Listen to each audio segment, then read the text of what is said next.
Hello everyone, good morning, જય શ્રી કૃષ્ણ, જય સ્વામિનારાયણ. જો હું ને પ્રિયલ ભાભી અમે બંને આવી ગયા છીએ અત્યારે વોક કરવા માટે બહાર.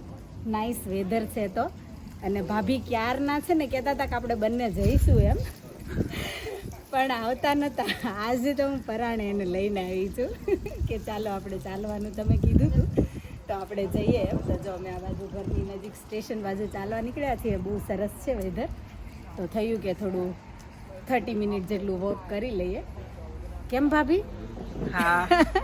સ્ટેશન નજીકનો આ એરિયા છે ને, અમે લોકો જ્યારે રહેવા આવ્યા હતા ત્યારે એકદમ ખાલી હતો. અહીંયા કોઈ ફ્લેટ કે એવું કંઈ હતું નહીં, પણ જો છેલ્લા 2-3 વર્ષમાં અહીંયા એટલા બધા ફ્લેટ બની ગયા છે ને, અને એમાં રહેવાવાળા બધા જ આપણા ગુજરાતી છે. ગુજરાતી અને મોસ્ટલી અમદાવાદથી જ છે, એટલે મિની નિકોલ બની ગયું છે અમારો આ એરિયા. અને જો આ કેટલો સરસ અહીંયા આ બાર છે, પણ અનફોર્ચ્યુનેટલી મને એવું સાંભળવા મળ્યું કે આ બાર છે ને ક્લોઝ થઈ જવાનો છે. સમરમાં મેં જોયું હતું, બહુ નાઇસ બધા અહીંયા એન્જોય કરતા હતા, પણ લેટ્સ સી, અમે અંદર જઈએ છીએ હું ને પ્રિયલ ભાભી. પણ એ મને કહેતા હતા કે આ બંધ થઈ જવાનું છે. હોપફુલી બંધ ના થાય. મેં ઇન્ક્વાયરી કરવા આવ્યા હતા કે ચિલ્ડ્રનની બર્થડે પાર્ટી હોય કે પછી ફ્રેન્ડ્સ ફેમિલી ગેટ ટુગેધર કરવું હોય તો એ લોકો રેન્ટ ઉપર આપે અહીંયા હોલ કે નહીં. તો એ લોકો એવું કહે છે કે અમે ના આપીએ, સ્પેશિયલી ચિલ્ડ્રનની બર્થડે પાર્ટી હોય તો બિલકુલ નહીં, કેમ કે અહીંયા લખેલું છે કે નોન મેમ્બર માટે હાયર ના કરી શકે. જે મેમ્બર હોય તે લોકો જ હાયર કરી શકે. ને જો આજે તો છે ને ઓલમોસ્ટ આખો દિવસ સરસ વેધર રહેવાનું હોય એવું લાગે છે, મસ્ત સની ડે. અને જો જોડે જોડે મેં છે ને અહીંયા થોડીક મંચુરિયન બનાવવાની તૈયારી કરી લીધી છે, કેમ કે આજે વિચાર થયો કે બહુ ટાઈમથી મંચુરિયન નથી બનાવ્યું તો બનાવું. તો જો અહીંયા હરલીન આવે ને એ પહેલાં મેં થોડી તૈયારી ઓલરેડી કરી રાખી. કેબેજ અને કેરેટને મેં કટરમાં છે ને મસ્ત ઝીણા ઝીણા એકદમ કટિંગ કરી દીધા મશીનમાં. અને અહીંયા સ્પ્રિંગ ઓનિયન અને ગાર્લિક, જિંજર અને ચીલીની ચટણી આપણે રેડી કરી દીધી છે. થોડી પ્રિપરેશન કરી દીધી એટલે કેવું કે ઇવનિંગમાં થોડું ઇઝી રહે. હરલીન આવે પછી એને હોમવર્કને એવું બી કરાવવાનું હોય તો થોડું કેવું કે પ્રિપેર કરેલું હોય તો સાંજે થોડું પછી બાકી રહે અને ઇઝીલી ફિનિશ થઈ જાય. આજે તો હરલીનના કોઈ ક્લાસીસ નથી, નહીંતર કેવું કે સ્કૂલથી આવે એટલે એના કોઈ ક્લાસીસ હોય, લાઈક સ્વિમિંગ હોય કે પછી કરાટે ક્લાસીસ હોય તો બપોર પછી એને લઈને જવાનું હોય. તો એ બી હોય તો થોડું પ્રિપેર કરેલું હોય તો પછી સાંજે થોડું જલ્દી થઈ જાય. તો જો એની અંદર મેં એડ કરી દીધો છે થોડો મેંદો અને કોર્નફ્લોર, અને આ હું એમાં એડ કરીશ આદુ મરચાં લસણની પેસ્ટ, થોડું સોલ્ટ, ક્વોન્ટિટી જેટલી છે આપણી એના ટેસ્ટ પ્રમાણે.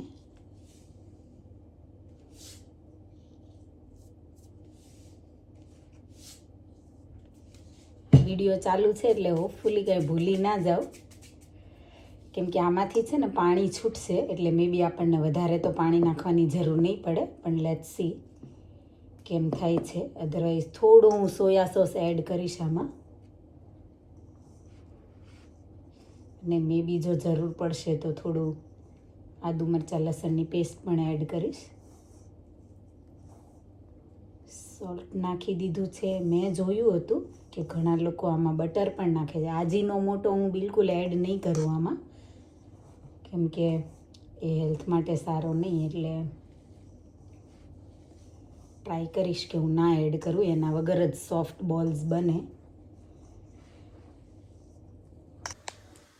કેબેજ અને કેરેટનો જે મેં મસાલો રેડી કર્યો હતો એના નાના નાના આવા બોલ્સ બનાવી દીધા છે મેં. ઘણા લોકો છે ને આવી રીતે બોલ્સ બનાવે, ઘણા લોકો કેવું કરે કે આપણે ભજીયા કેવી રીતે પાડીએ એવી રીતે ડાયરેક્ટ ઓઇલમાં પાડી દે. તો એ પણ સારી એક વસ્તુ છે કે એમાં ટાઈમ સેવ થઈ જાય અને ગોળીઓ બનાવવામાં જે ટાઈમ લાગે એ ટાઈમ ના લાગે. પણ મેં આજે છે ને મારી પાસે ટાઈમ હતો તો મેં આવી રીતે નાના નાના બોલ્સ બનાવી દીધા છે, અને જો અહીંયા ફ્રાય કરવા રાખી દીધા છે, અને બ્રાઉનિશ થાય ત્યાં સુધી આપણે એને ફ્રાય કરશું. અને જો અહીંયા છે ને ઉલટો આ મેં જારો મૂક્યો હતો ને તો દાજી ગયો છે. અહીંયા બોલ્સની સાઈઝ છે ને થોડી મોટી છે ને, તો એને પ્રોપર ચડાવવા પણ પડશે, કેમ કે ઘણી વખત કેવું કે અંદરથી કાચા રહી જાય. તો બસ જો એને પ્રોપર ટાઈમ લઈને હું ચડવા દઉં છું, અધરવાઇઝ નહીંતર તો કેવું કે ભાવે નહીં, મજા ના આવે ખાવામાં. ને જો અહીંયા આપણી છે ને બધી જ મંચુરિયનની ગોળી બનીને રેડી થઈ ગઈ છે, અને મેં તો ઘણી બધી ઓલરેડી ખાઈ લીધી. મસ્ત સોફ્ટ બની છે, કેમ કે આપણે છે ને લોટ એટલો જ નાખ્યો હતો કે જેટલું વેજીટેબલને આપણે બાંધી શકીએ, બાકી વધારે પડતો લોટ નથી નાખ્યો આમાં. એટલે કેવું કે ગોળી ઇવન આજીનો મોટો મેં એડ નથી કર્યો ને તો પણ છે ને એકદમ સોફ્ટ રહી છે, મતલબ એટલી કડક નથી થઈ ગઈ, એકદમ નરમ બની છે. અને ટેસ્ટ વાઇઝ પણ સારો, આદુ લસણનો ટેસ્ટ આમાં નાઇસ લાગે છે. અને બસ જો હવે આપણે છે ને હરલીનને લઈને સાયકલિંગ કરવા જવાનું છે થોડી વાર, કેમ કે હજી તો જો 5 o'clock થયા છે અને ડિનરને હજી વાર છે. તો આપણે કેવું કે ગ્રેવી આવીને બનાવશું અને પછી એડ કરશું, તો કેવું ગરમ ગરમ જમવા ટાઈમે ગરમ ગરમ જમવાની મજા આવે. અને જો સારી વાત તો એ છે કે આ ભરીને મેં ઓઇલ મૂક્યું હતું, પણ કેવું કે ઓઇલ બી બહુ ઓછું નથી થયું, એટલે ગોળી જે છે ને ઓઇલ એટલું પીધું નથી વધારે, તો એવી કાંઈ ઓઇલી બી નથી બની. તો આમાં એટલું ઓઇલ પણ યુઝ નથી થયું, તો એ બી એક સારી વાત છે. ને હરલીનનો થઈ ગયો છે અહીંયા સાયકલિંગ ટાઈમ. તો જો આજે વેધર એટલું સરસ છે, અને હવે કેવું કે નોર્મલી 5 o'clockના પહેલાં છે ને અંધારું થઈ જતું હતું, પણ હવે ધીમે ધીમે માર્ચ મંથ ચાલુ થયો છે એટલે દિવસ થોડો લાંબો થશે ધીમે ધીમે. તો અત્યારે જો સરસ હજી દિવસ છે અને વેધર પણ આજનું સારું છે. તો જો અમે લોકો નીકળી પડ્યા છીએ સાયકલિંગ કરવા માટે, અને આ મંથના એન્ડમાંથી હવે ટાઈમ પણ ચેન્જ થઈ જશે, ક્લોક 1 hour ફોરવર્ડ જશે, તો દિવસ ધીમે ધીમે લાંબો થશે તો વધારે મજા આવશે. ને હરલીન તો જો તમારી જોડે હું વાત કરવામાં રહી ને ત્યાં ઘણી આગળ પહોંચી ગઈ છે. જો અહીંયા સ્ટ્રીટ એટલી બધી ક્વાઇટ છે ને કે નાની નાની ચકલીઓના અવાજ પણ બહુ ક્લિયર સંભળાય છે અહીંયા. અને જો અહીંયા થોડી હિલ ચડવાની આવી છે એટલે હરલીન હાંફી ગઈ છે. એનારું જોર લગાય, ઘી ગોળ ખાધું છે ને તો જોર લગાય. ચાલ, હિલ આવે ને એટલે થોડું જોર લગાવવું પડે, એટલે બેન થાકી જાય. એટલે બસ જો એને ઘી ગોળ પચાવવા માટે હું લઈને એટલે જ આવી છું સ્પેશિયલ. તો સ્ટ્રેટ રોડમાં ઇઝી પડે સાયકલ ચલાવવાનું, અને એમાં બી હમણાં કેવું કે વિન્ટર ટાઈમ હતો તો સાયકલિંગ કરવા નીકળ્યા નહોતા, એટલે આજે થોડી વધારે ભીડ પડે છે બેનને. અહીંયા હરલીન છે ને હવે મમ્માની ફ્રેન્ડ બની ગઈ છે. થોડી વાર માટે દુશ્મન બની ગઈ હતી, કેમ કે હરલીનને હેર કોમ કરતી વખતે ખેંચાઈ બહુ. કેમ તો જો હરલીનના હેર વોશ કર્યા, હેર કોમ કર્યા ને તો થોડી વાર માટે તો છે ને લાઈક હરલીન ઝઘડવા ઉપર આવી ગઈ હતી નહીં મમ્મા જોડે, કેમ કે ખેંચાઈ બહુ હરલીનને. હેર કોમ કરીએ ને એટલે એને બહુ જ ખેંચાય, એટલે ઇઝીલી તો હેર કોમ કરવા જ ના દે. એટલે જો ઓલરેડી એના હેર શોર્ટ જ છે તો બી એને એટલા ખેંચાય, પણ પછી હેર કોમ થઈ જાય ને એટલે એને રિયલાઇઝ થાય કે ના મમ્મીએ સરસ સેટ કરી આપ્યા મારા હેર, તો again A back to normal થઈ જાય ને પાછી ફ્રેન્ડ બની જાય મમ્મીની. તો શું તમારે ડોટર હોય ને તો ચોક્કસ કહેજો કે શું તમારે પણ તમારી ડોટર જોડે આવું થાય છે, કે પછી તમારી ડોટર તમને ઇઝીલી હેર કોમ કરવા દે છે અને ઇઝીલી હેરસ્ટાઇલ કરવા દે છે. અમારા હરુને જો હેરસ્ટાઇલ કરીએ ને તો એ ઘણી વખત તો એવું ખેંચાણું હોય ને તો આંસુ તરત જ નીકળી જાય છે.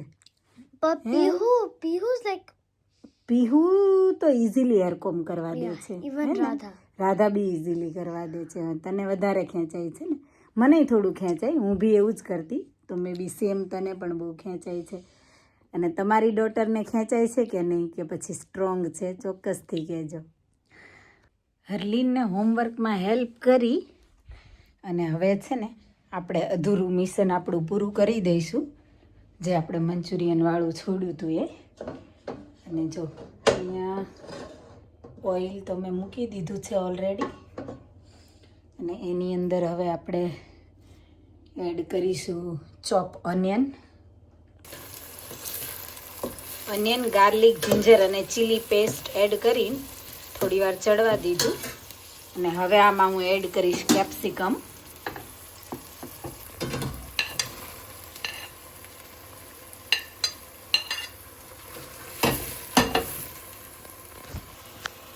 ગ્રેવીના ટેસ્ટ પ્રમાણે સોલ્ટ, કેમ કે ઓલરેડી આપણે જે બોલ્સ બનાવ્યા એમાં તો, અને ગ્રેવીના માપ પ્રમાણે અહીંયા હું થોડું સોલ્ટ પણ એમાં એડ કરી દઈશ, કેમ કે બોલ્સની અંદર તો આપણે ઓલરેડી સોલ્ટ હતું, એટલે અહીંયા આપણે ગ્રેવી પૂરતું જ સોલ્ટ એડ કરશું. થોડો સોયા સોસ,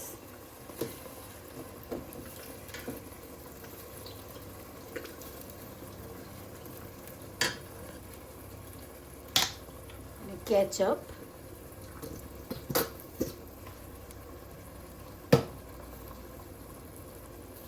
અને જો આટલું વિનેગર નાખું છું હું. અને અહીંયા કોર્નફ્લોરને મેં પાણી સાથે મિક્સ કરી અને ગ્રેવીમાં એડ કર્યો છે, ગ્રેવીમાં થિકનેસ લાવવા માટે. અને અહીંયા જો ગ્રેવીમાં થોડી થિકનેસ આવતા જ હવે હું એમાં બધા બોલ મિક્સ કરી દઈશ. અહીંયા મેં છે ને વાસણ થોડું મોટું લીધું છે કે મિક્સ કરવામાં ફાવે, બાકી એટલા મોટા વાસણની જરૂર નથી, પણ સ્પેશિયલી મિક્સિંગમાં ફાવે ને એટલા માટે મેં થોડું મોટું જ લીધું. તો જો મેં છે ને આને થોડી વાર ઢાંકીને મૂકી રાખ્યું હતું કે ગ્રેવીનો ટેસ્ટ બધો આ બોલ્સમાં ચડી જાય, કેમ કે નહીંતર કેવું ગ્રેવીનો ટેસ્ટ અલગ લાગે અને બોલ્સનો અલગ લાગે. તો એ જો પ્રોપર રીતે ચડી જાય એટલા માટેથી મેં એને થોડી વાર ઢાંકીને મૂકી રાખ્યું હતું. અને બીજું એ કે હું તો જો મીડિયમ ગ્રેવી રાખું, પણ તમને કદાચ વધારે ગ્રેવીવાળું ભાવતું હોય તો તમે આ ગ્રેવીની ક્વોન્ટિટી વધારી પણ શકો. આમાં છે ને હવે આપણે સ્પ્રિંગ ઓનિયનને ઉપરથી સ્પ્રિંકલ કરી દઈશું, એટલે ટેસ્ટ વાઇઝ અને લુક વાઇઝ બંને સારું લાગે.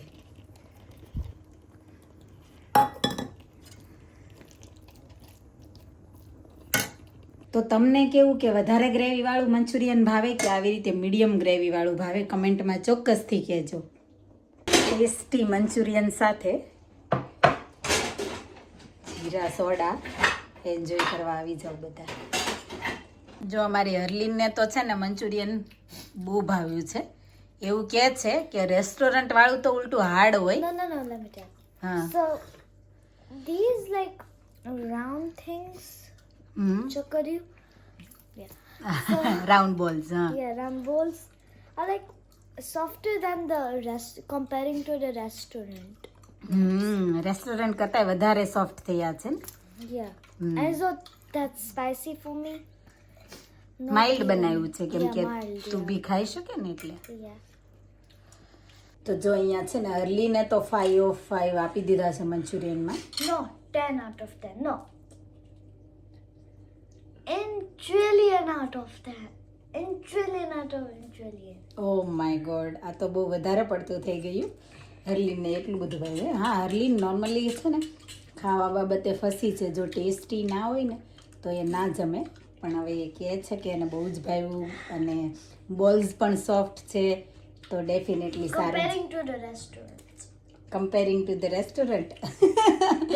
તો જો ભાઈ હવે મારો તો દિવસ બની ગયો અહીંયા કે એણે મને પાસ કરી દીધી, મારી મહેનત વસૂલ થઈ ગઈ.